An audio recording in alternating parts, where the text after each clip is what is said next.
This evening, I think at 8, we were being chased away of this from this police station. We were being told that the police station is being closed. I thought police stations are at 24-hour, they operate 24 hours. So this is very strange, and we actually have never seen something like this. This is complete breach of the Constitution. It's complete breach of the rights that are enshrined in the Constitution, because the Honorable John Kagusha has a right, like every other Kenyan, to pay for his bill and go home. Now we have heard that they want to hold him for the night. So therefore we wonder. The onus is on the OCS for this particular police station, Bwana Kipto, because he's the one that is in charge of this station. He's the one that is holding the Honorable John Kagusha. The person who has held John Kagusha as at now is the OCS. He can't say that he's waiting for orders from elsewhere. This is his station. All these other suspects that are here, do orders always come from above for him to release them? It has never happened. Sisi wanatumika vibaya hapa nchini Kenya kisiasa.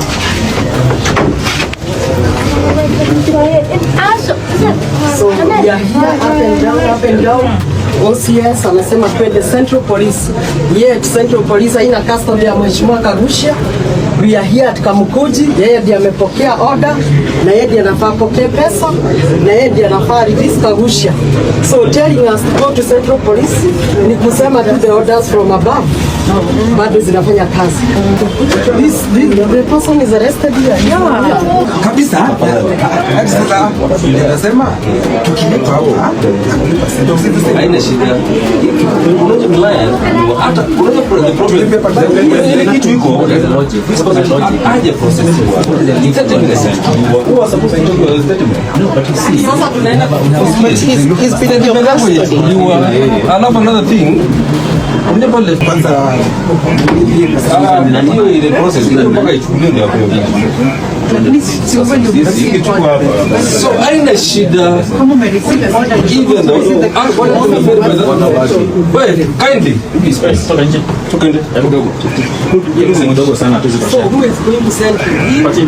No you ama direct aliko ni taratibu yeye aende.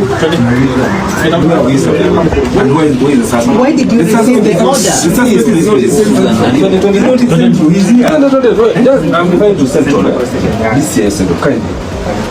Mtu mmoja tu aliko amenipa laende. Nisaidie na namba yako. Sasa nakupatia. Twende. Ile atakupatia ndapatia. Ngoja tu hapa basi.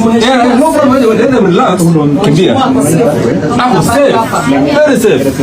So pesa tunapeleka kule. Very safe. Yeah. Pesa tunapeleka kule. Pesa tunapeleka